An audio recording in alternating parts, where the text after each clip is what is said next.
অসুস্থ ঈগলটি পড়েছিল রাস্তায়, সেটিকে উদ্ধার করে পরম যত্নে সুস্থ করে তোলেন রাজবাড়ীর সাংবাদিক লিটন চক্রবর্তী।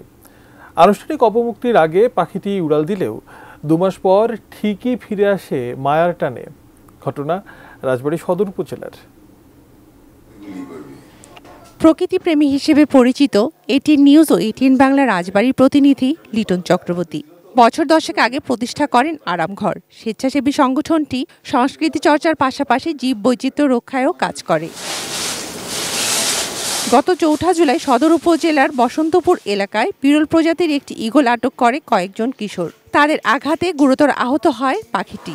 একটি ডানা ভেঙে যায়, আহত হয় পা ও ঠোঁট। এসব দেখে স্থানীয় একজন জাতীয় জরুরি সেবা 999-এ ফোন করেন। পাখিটি উদ্ধার করে বন বিভাগ। অন্য কোনো উপায় না থাকায় কর্তৃপক্ষ ঈগলটিকে প্রকৃতিপ্রেমী লিটন চক্রবর্তীর কাছে দেন। তার সেবা যত্নে কয়েকদিনে সুস্থ হয় পাখিটি। লিটন ভাবেন প্রকৃতির এই সন্তানকে প্রকৃতির কোলেই ফিরিয়ে দেবেন আনুষ্ঠানিকভাবে, কিন্তু তার সুযোগ না দিয়ে একদিন নিচ থেকেই আকাশের অসীমে ডানা মেলে ঈগলটি। মন খারাপ হয় লিটনের, কিন্তু তাকে আর সবাইকে অবাক ও আনন্দিত করে গত 8 সেপ্টেম্বর ফিরে আসে সেই ঈগলটি। যেন নিজের বাড়িতে ফিরে এলো হারানো শিশু। আর আপনজন ফিরে পাওয়ার উচ্ছ্বাস ছড়িয়ে পড়লো কেবল লিটন চক্রবর্তীর বাড়িতে নয়, পুরো পাড়া জুড়ে। 250-টিরও বেশি ডিজাইন অপশন নিয়ে ওয়ালটন স্মার্ট ফ্রিজ, বোঝে আপনার প্রয়োজন।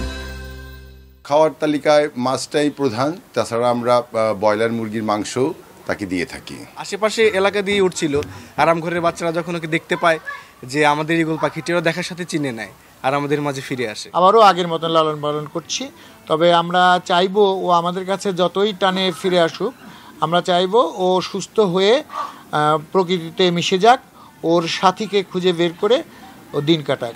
প্রকৃতির কি রহস্য! এবারও অসুস্থ ঈগলটি জানে কোথায় গেলে সুস্থ হবে সে। ফিরে এসেছে তাই মানুষের আশ্রয়ে। লিটন চক্রবর্তী মহোদয় বিভিন্ন ভাবে প্রাণী সম্পদ কর্মকর্তা মহোদয়ের নিকট থেকে বিভিন্ন পরামর্শ নিয়ে তাকে চিকিৎসা নিয়ে এখন বর্তমানে ও এখানে চিকিৎসা আছে। আর একটু পরিপূর্ণ প্রকৃতিতে নিজে চলাফেরার মতো হলেই আমরা এটাকে অবমুক্ত করে দেব। ফিরে আসা ঈগলটি এখন রাজবাড়ির সেলিব্রিটি। তাকে দেখতে রোজই কেউ না কেউ আসেন আরামঘরে। Shakil Aziz, desk report, ATN news.